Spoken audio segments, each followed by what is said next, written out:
Victoriano Huerta fue un militar y político mexicano que desempeñó un papel clave durante la Revolución Mexicana, especialmente por su breve gobierno como presidente de facto entre 1913 y 1914.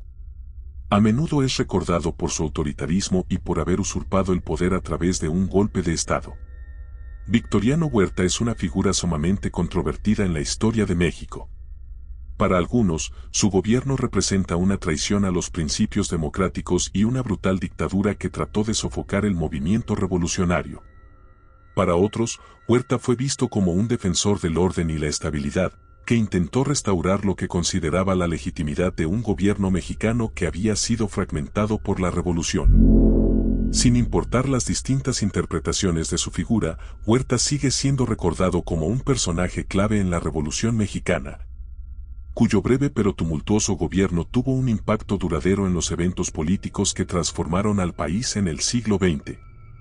Antes de empezar, no olvides suscribirte, comentar y darle like al video. Victoriano Huerta nació el 23 de diciembre de 1850 en Colotlán, Jalisco, México. Provenía de una familia mestiza y, al igual que muchos jóvenes de su época, se enlistó en el ejército para buscar un futuro mejor.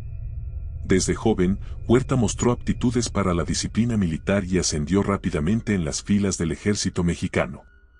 Participó en diversas campañas y fue ascendido al rango de coronel, destacando por su dureza y capacidad para enfrentar situaciones difíciles.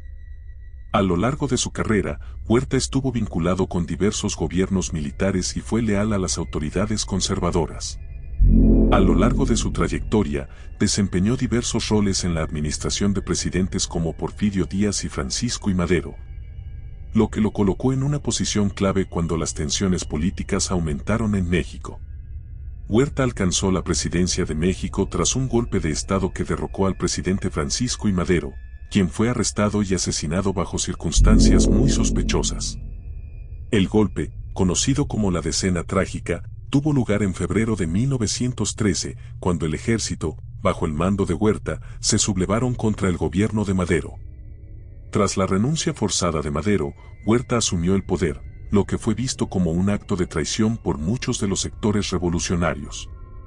Huerta, quien era un general federal, contaba con el apoyo de ciertos sectores militares, pero su ascenso al poder fue percibido como ilegítimo tanto dentro de México como en el ámbito internacional, en especial por Estados Unidos. A pesar de que Huerta fue inicialmente apoyado por algunos sectores conservadores y por Estados Unidos, la relación de Huerta con el gobierno estadounidense fue ambigua y problemática. Si bien el presidente de Estados Unidos, Woodrow Wilson, inicialmente mostró cierta simpatía por Huerta como una figura que podría estabilizar México, pronto se volvió contrario a él. Se ha especulado que el asesinato de Madero fue en parte facilitado por una conspiración de intereses y que tanto el embajador estadounidense en México, Henry Lane Wilson, como ciertos círculos del gobierno estadounidense pudieron haber jugado un papel en el derrocamiento de Madero. Sin embargo, no hay pruebas concluyentes de que Huerta fuera directamente instigado por Estados Unidos para llevar a cabo el golpe, aunque su ascenso al poder se benefició de la falta de oposición por parte de algunos en Washington. Durante su breve mandato, Huerta se mostró como un dictador autoritario, dispuesto a usar la fuerza para reprimir a sus opositores.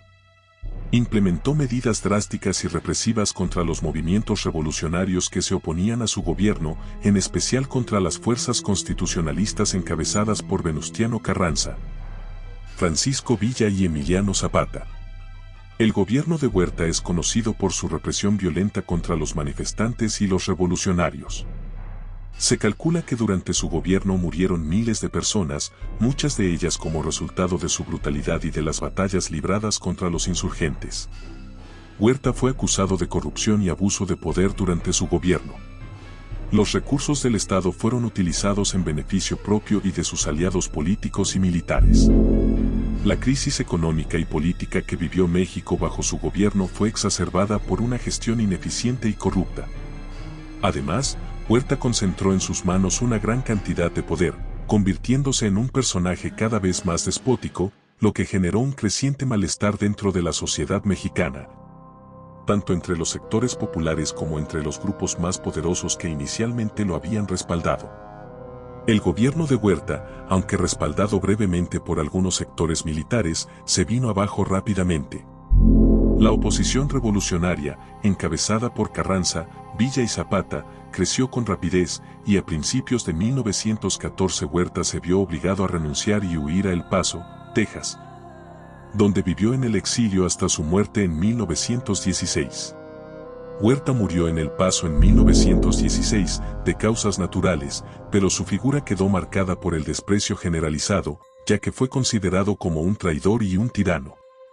La figura de Huerta ha sido históricamente rechazada en gran medida por los movimientos progresistas y revolucionarios de México, dado su golpe de Estado y su gobierno autoritario. Sin embargo, hay quienes argumentan que Huerta, como militar, representaba una opción para estabilizar el país en un momento de caos, aunque su corrupción y su represión decidieron finalmente su caída. Cualquiera que haya sido el motivo, el traicionar la confianza de Madero y usurpar su poder, te dará una percepción negativa por gran parte del país, por lo que Huerta fue una persona que la ambición le ganó, mordiendo la mano que le dio de comer, lo que eventualmente propiciaría su inminente caída y repudio. Yo me despido, no sin antes decir que sabemos y que creemos saber.